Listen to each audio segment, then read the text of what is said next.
8h34 et nous avons la chance d'aller rejoindre en direct Fatima Azara Ben-Omar qui est à Paris dans une manifestation.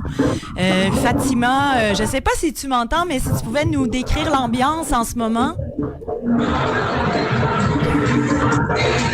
J'essaie d'aller dans un endroit moins bruyant. Je pense qu'il y a beaucoup de bruit, effectivement. Au moins, on a quelques images. Si vous voulez nous rendre visite sur la page Facebook, là, effectivement, qu'il y a beaucoup de gens. Fatima, je ne sais pas si tu m'entends, mais décrivez-moi, si vous pouvez me décrire ce que vous voyez en ce moment. Désolée, vous avez un gros plan sur mon oreille. N'hésitez pas à parler très, très fort. Décrivez-moi ce que vous voyez en ce moment. Alors là, je suis à la manifestation.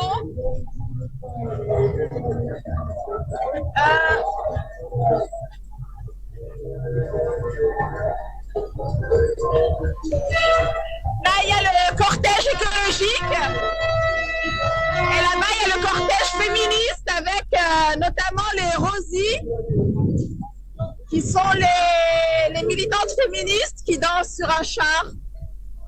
Ah, on aimerait ça avoir ça au Québec, un char où dansent les militantes féministes. On aimerait bien avoir ça au Québec.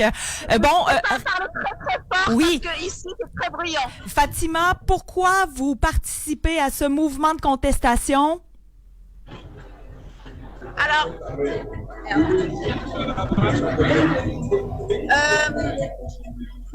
désolée. Allez.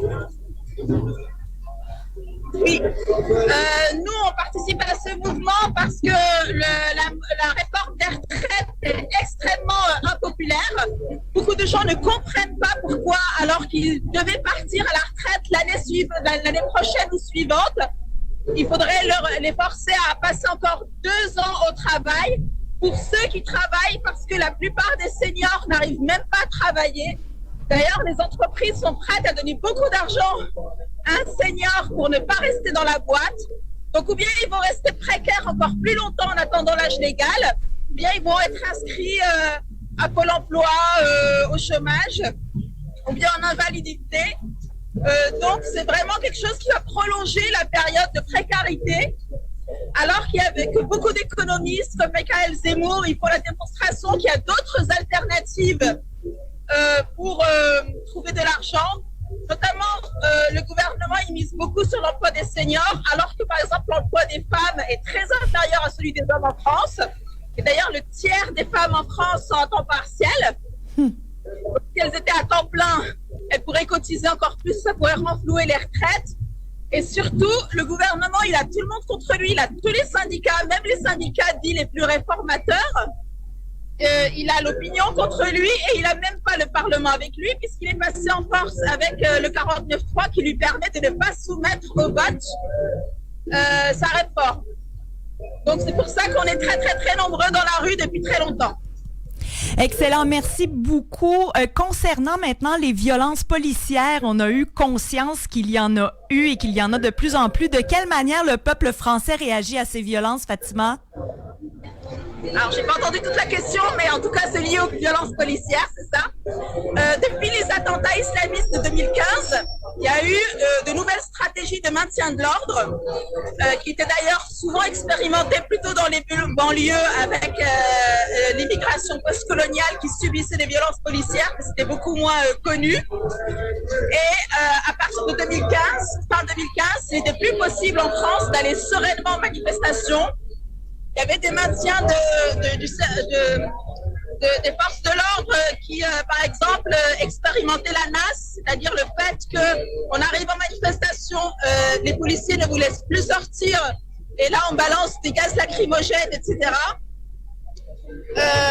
Cette année, alors au début c'était que les manifestations syndicales, puis après ça s'est attendu aux manifestations climat, etc. Et au début de cette année, on avait l'impression que le gouvernement avait changé de stratégie parce qu'on a fait quelques manifestations où il n'y avait plus aucun CRS. D'ailleurs, ça se passait très très bien. On disait waouh, ça fait longtemps qu'on n'a pas senti qu'on pouvait aller à la manif avec nos enfants, avec nos chiens, tout ça. Et là, depuis qu'il y a eu le 49.3 et qu'ils ont senti qu'il allait encore y avoir un mouvement fort, et ben, le gouvernement a tendance aussi à mettre en scène des scènes recrutement afin d'essayer de faire baisser la popularité du mouvement.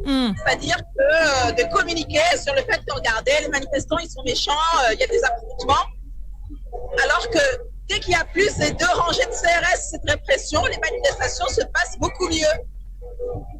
Donc, oui, c'est ça, il y a une recrudescence quand même de violences policières. Et sinon, en terminant, Fatima, est-ce que, selon vous, le gouvernement pourrait plier? Je suis désolée, j'entends rien. Est-ce que le gouvernement pourrait plier, est-ce que le gouvernement pourrait aussi être, mis à la porte? Dans l'espace commentaire, votre question. Ben, tu sais, c'est pas bête, ça. Ben oui, peut-être qu'on pourrait écrire la question dans la zone commentaire. Non, c'est trop compliqué. Bon, c'est pas grave. Merci beaucoup d'avoir été là. Merci d'avoir été présente et de nous avoir fait entendre en direct de Paris, le son de ces manifestations. Fatima, donc, Ezara Bonamar, qui est une militante pour les droits des femmes qui était avec nous. Ça fait beaucoup de bruit. Ben, merci beaucoup. On vous souhaite une bonne fin de manif. Bye bye.